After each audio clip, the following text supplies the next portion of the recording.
నమస్కారం. జ్ఞాపకాల పెట్టె అనే అంశంపై ఒక అందమైన పాత్రల మధ్య సంభాషణతో కూడిన కథ ఇది.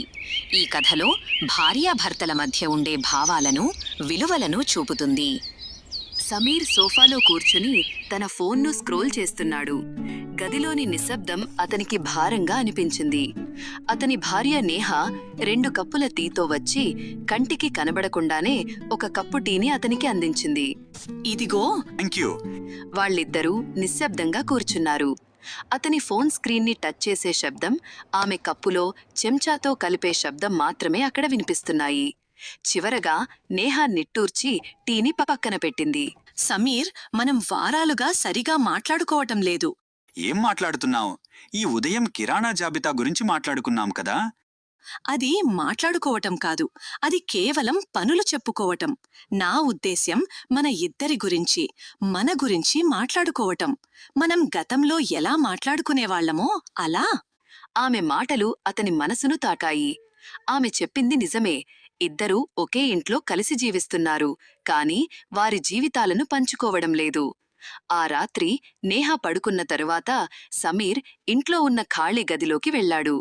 అతను అక్కడ చాలాసేపు వెతికి ఒక పాత, దుమ్ము పట్టిన పెట్టెను పట్టుకుని వచ్చి కింద పెట్టాడు.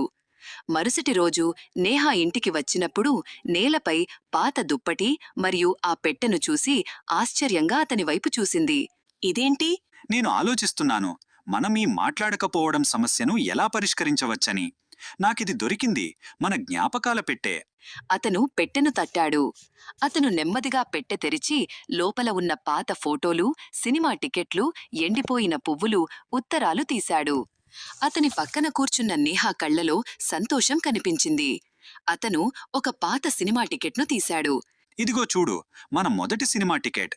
అప్పుడు థియేటర్ ఎక్కడుందో తెలియక మనం ఎలా దారి తప్పిపోయామో గుర్తుందా? నేహ నవ్వుతూ, మరియు నువ్వు దారి తెలుసని నాటకాలు ఆడావు. నువ్వు చాలా మొండివాడివి. నిన్ను మెప్పించాలని ప్రయత్నించాను. మరియు దీన్ని చూడు, ఇది మనం ఊహించని వర్షంలో చిక్కుకున్న రోజు.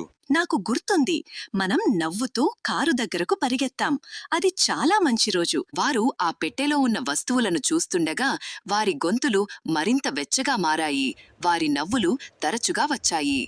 వారి మొదటి అపార్ట్మెంట్, వారి చిన్న చిన్న సరదా జోకులు మరియు జీవితం అంత బిజీగా మారకముందు వారి చేసిన పిచ్చి పనులన్నీ గుర్తు చేసుకున్నారు. ఆ తరువాత వారిద్దరూ సోఫాలో హాయిగా కూర్చున్నారు. ఆ పెట్టె సగం ఖాళీగా ఉంది, కాని వారి హృదయాలు నిండిపోయాయి. చాలా థాంక్స్ సమీర్, నేను మాట్లాడటం అంటే ఇదే అని అనుకున్నాను. నాకిప్పుడు అర్థమైంది.